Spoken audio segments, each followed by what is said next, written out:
Bonjour, bonsoir à tous. Aujourd'hui, chers amis, j'espère que vous êtes prêts. Il va y avoir beaucoup de choses à dire, car nous attaquons le galant. Celui-ci, pour être tout à fait exact.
Alors, avant de s'occuper de ce galant dans son magnifique petit coffret et ses accessoires non moins magnifiques, parlons un petit peu du premier type. En 1868, François Galland dépose le brevet du revolver du même nom, premier type. Les premiers modèles de François Galland se caractérisent par une poignée quasi à angle droit et un repose-doigt sur le pontet. Le Galland modèle 1868 premier type sera très largement utilisé par les officiers à titre privé pendant le conflit de 70-71. Après le fameux conflit franco-prussien, le second type du modèle 1868 sera enfin commercialisé. Il se caractérise donc par une ligne un tout petit peu plus arrondie, ce qui lui donne déjà un peu plus d'élégance, mais surtout une ergonomie un petit peu meilleure, et l'absence du repose-doigt au pontet. Ceux qui connaissent un petit peu les revolvers à système savent évidemment ce que c'est que ce très long levier articulé en plusieurs points sous le Galland modèle 1868. On appuie à l'arrière, ce qui permet de le déverrouiller, et ensuite on fait avancer ce levier qui fait lui-même avancer la totalité des blocs canons, barillet, rageoir. C'est un des revolvers à système les plus connus parce que c'est un des plus cinématiques. C'est impressionnant à voir et on n'a pas l'habitude qu'un revolver d'un coup s'allonge, se télescope sur aussi long. Alors le Galland 1868, en dehors de cet aspect très particulier, se caractérise par une mécanique très souple. En dehors du fait qu'heureusement que ce levier est assez long parce que l'ensemble est un peu lourd à emporter, d'un point de vue strictement mécanique, c'est super fluide. On sent que, déjà les finitions extérieures, les ajustages sont très soignés, mais la finition intérieure est elle-même très soignée. Ça se sent que les pièces sont polies correctement et sont fabriquées correctement et surtout ont été ajustées à la main jusqu'à ce que ça fonctionne très bien. Et en l'occurrence, ça fonctionne très bien. Chambré en 12 mm Galland, c'est un simple action et un double action. Je vais le faire exceptionnellement pour la caméra. Une double action un petit peu dure, une simple action super fluide. Ce qui est assez courant pour un revolver de cette époque-là. C'est exactement l'effet qu'on recherchait. Alors les Galland modèle 1868 sont assez pauvres en termes de marquage. Le seul que vous pourrez trouver, c'est sur le flanc droit, CFG, et ensuite le matricule. CFG, bien entendu, Charles-François Galland, puisque j'ai l'impression que je me suis planté tout à l'heure, je l'ai appelé François, c'est Charles-François. Pardonnez-moi, mais les noms un peu compliqués à cette époque-là, il y en a des masses. Alors, le problème de ce 1868, c'est une fragilité congénitale de son axe. L'axe est gigantesque. Comme vous pouvez le voir, je vais le rouvrir. L'axe va d'ici à là. Et il n'est retenu que par un tout petit filetage qui fait globalement la taille de cette pièce-là. C'est fort peu pour une pièce aussi longue et qui supporte autant de poids. Une autre chose qu'on a reproché à Galland pour ce revolver-là, c'est l'absence de portière de chargement. En effet, quand vous voulez charger, vous ne pouvez pas tellement le faire comme ça par l'arrière, en passant par un endroit où rien ne vous en empêche. Il faut fatalement introduire la munition dans l'espace réservé et ensuite la pousser. Il y a plus pratique. Pour l'extraction, bien entendu, c'est exactement le même problème. Le drageoir ne va l'extraire que de cette distance-là, et ensuite il va falloir faire tout ça à la main. Sachant que c'est moins grave si on fait tomber une douille que si on fait tomber une munition complète, bien entendu. Alors, sincèrement, le 1868, c'est plutôt un prétexte pour vous parler de Charles-François Galland et de son œuvre après. C'est là où ça devient intéressant. Mais avant toute chose, parlons un petit peu du coffret. Le coffret de ce Galland est en réalité une petite valisette. Vous avez ici une poignée de cuir qui vous permet de le transporter lors de vos petits voyages à la SNCF, etc., etc. Il est gainé de cuir, le cuir est lui-même marqué et décoré à chaud, de petits entrelacs, enfin bon bref, c'est tout à fait sobre. Le cuir fauve est clouté un peu partout, et il s'ouvre comme ceci. Il est gainé de tissu vert qui n'est pas du velours ni de la feutrine, je ne sais pas ce que c'est, mais c'est pas grave. Il est un petit peu plus complet que la moyenne. Vous avez déjà une petite baguette de nettoyage, avec ici un tire-chiffon. Le tire-chiffon est fileté pour pouvoir mettre, d'une part, cette brosse en poil, et d'autre part, cet écouvillon-là en fil d'acier. Ça, c'est l'écouvillon, on va dire, violent. À noter, bien entendu, j'ai oublié de vous le dire, que les rayures Galland ont un profil qui leur est propre, et seul Galland a utilisé ce profil extrêmement bombé, sans véritable creux. Les creux sont triangulaires, les rayures sont bombées. Ce qui fait fatalement, comme elles sont très profondes, que ces rayures s'emplombaient particulièrement vite, et donc le nettoyage devient très très important. Nous avons bien entendu un tournevis à manche de bois, petit insert laiton et grande lame. Nous avons ici un compartiment qui, sur cet exemplaire, contient juste la clé. Mais c'est pas impossible qu'à l'époque il y ait eu des chiffons, de la graisse, etc. Dans l'autre compartiment qui est un peu plus grand, nous avons des munitions, et la munition, mes amis, la 12 mm Galland, est rarissime.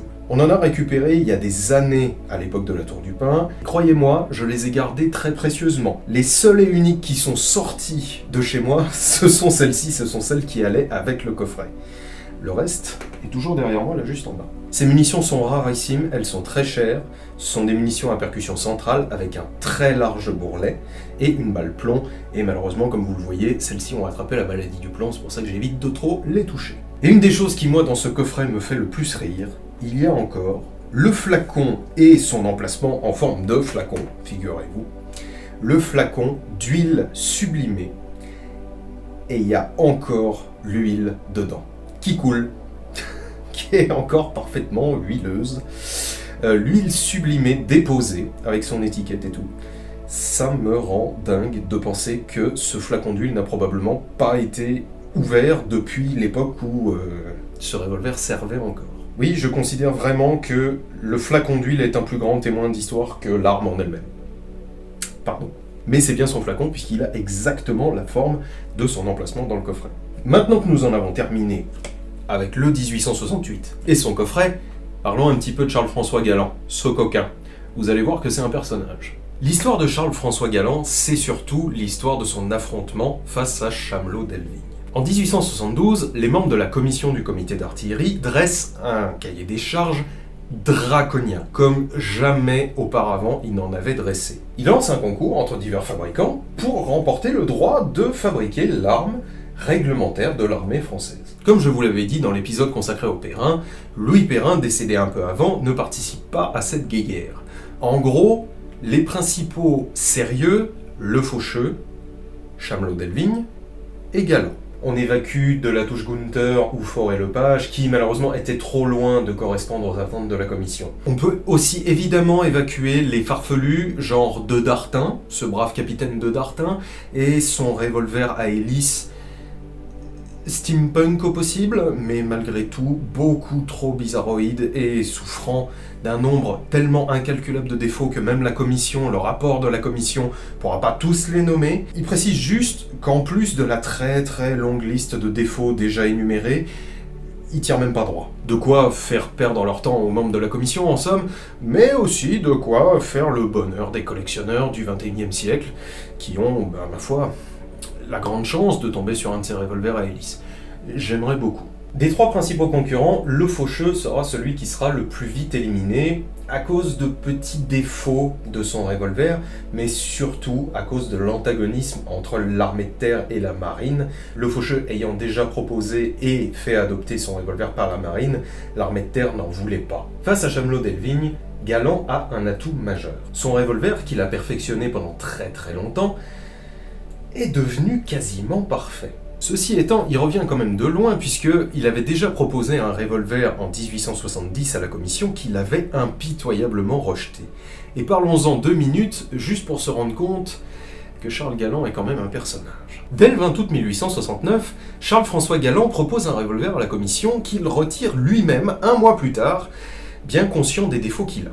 Il en repropose ensuite une version un peu améliorée en 1870, et cette fois c'est la commission qui le refuse pour des défauts cataclysmiques. Le premier de ces défauts, c'est qu'on peut ouvrir ce revolver sans avoir mis préalablement le chien au cran de sûreté. Et ça pose un souci, parce que si on le referme suffisamment vite, on peut percuter avant que le revolver ne soit fermé.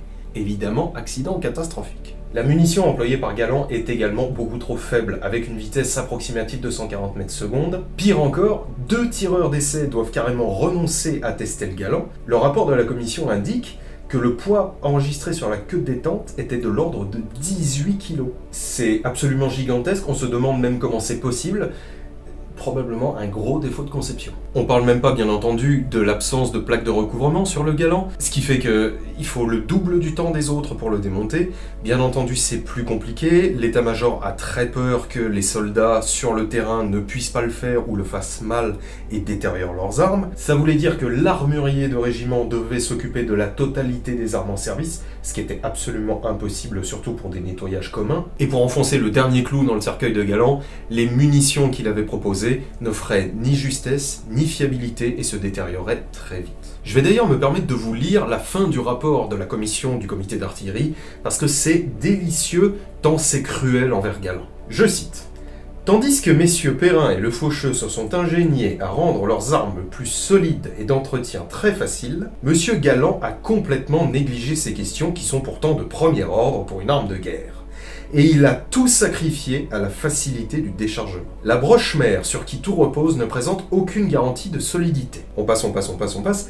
Le Galland ne réunissant pas les conditions de sécurité, de solidité et de facilité d'entretien, la commission est d'avis qu'il n'y a pas lieu de donner suite à la proposition de l'inventeur, signé Général de Bensman. » C'est sûr qu'après une sentence pareille, Galland a dû mettre un petit peu plus de temps et un petit peu plus d'effort avant de représenter un revolver devant la commission. Et c'est donc ce qu'il fait en 1872. Cette fois, il présente son Galland de guerre. Le fameux Galland de guerre, qui n'est pas du tout le modèle 1868, contrairement à ce que certains pensent. Ce Galland de guerre est surnommé ABC. Il est tellement simple et son démontage en 3 parties tellement apprécié qu'il est surnommé simple comme ABC. À ce moment-là, Galland a récolté des soutiens très importants, comme celui du général de Fretet, mais aussi celui de monsieur Thomas Anquetil. Thomas Anquetil, c'était un armurier et surtout un critique féroce. À l'époque, il faut bien comprendre que les critiques, que ce soit des critiques d'art, des critiques techniques, des critiques littéraires, était d'une férocité comme jamais on a vu ça. À côté, France Inter et France Info, on peut oublier. Anquetil, qui a proposé son propre revolver, se garde bien entendu d'en dire du mal, et descend en flammes la plupart de la production armurière de l'époque, sauf Galland. Je me permets de vous lire un extrait du Spectateur militaire, qui était un organe de presse quasi officiel de l'armée française. Thomas Anquetil dit, je cite: « J'ai eu 48 heures entre mes mains le revolver de monsieur Galland. Désirant savoir si mon opinion était partagée par des hommes de métier, il se garde bien entendu de dire que lui-même est armurier, je montrai ce revolver à plusieurs armuriers, me gardant bien d'en indiquer l'origine.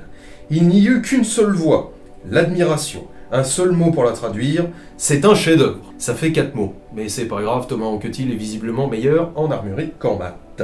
Et bien entendu, sur toute cette logorée, Monsieur Charles-François Galland en rajoute un petit peu, il était tout sauf modeste. Dans un des entretiens qu'il donne et dont il se sert pour faire sa propre publicité, Galland dit, je cite, « Je me borne à croire mon arme sans défaut, exempte des reproches encourus par toutes celles qui l'ont précédée et susceptible de satisfaire aux exigences les plus difficiles. » Il n'a pas totalement tort. Le Galland de guerre répond effectivement parfaitement au cahier des charges de la commission. Ceci étant, vous l'avez tous compris, je pense, Charles-François Galland n'est pas étouffé par la modestie. Les exemplaires de Galland de guerre modèle 1872 premier et second type ont changé un peu de caractéristiques, mais globalement, ils ont à peu près tous les mêmes points noirs et les mêmes avantages. Parmi les avantages, c'est très solide, c'est très bien fait. La rayure Galland, qui avait des suffrages au départ, a fini par être remplacée par des rayures plates classiques. Et la munition, qui était quasiment calquée sur la munition de Perrin à gros bourrelet, donnait satisfaction. Seulement voilà, les points noirs étaient colossaux. Un poids délirant, une portière de chargement ridiculement petite sur laquelle on venait déraper pendant 6 mois avant d'arriver à l'ouvrir, et surtout un coût de revient énorme. Dû, bien entendu, à la qualité de fabrication, mais aussi à la complexité de fabrication. Et sur ce point-là, le prototype Chamelot-Delvigne modèle 1872 le battait sur tous les points. Plus simple, plus rustique, et d'une ergonomie bien meilleure. C'est donc bien entendu le modèle 1872 de Chamelot-Delvigne qui sera ensuite perfectionné jusqu'à son adoption en 1873 qui remporte la course. 2 fois moins cher que son opposant Galant, qui coûtait quand même 80 francs hors nu. Ce sera pour Galant un échec énorme et il s'en remettra très difficilement. Sa seule consolation, en quelque sorte, ce sera de voir son revolver modèle 1872 à la rubrique revolver du Larousse, jusqu'à la fin du 19e siècle. Maigre consolation pour tant d'efforts, vous allez me dire, mais que voulez-vous, au fur et à mesure des années, la commission du comité d'artillerie était devenue cruelle. Vraiment très cruelle. En somme, voilà. Ce magnifique petit revolver modèle 1868 de chez Galant et son coffret non moins magnifique, c'était surtout une bonne excuse pour vous raconter l'épopée de Charles-François Galant et l'ambiance des événements qu'il a dû traverser avec plus ou moins de plaisir. J'espère que cet épisode vous aura plu. Je me suis bien amusé à le tourner. Mangez des légumes, buvez de l'eau. Ciao!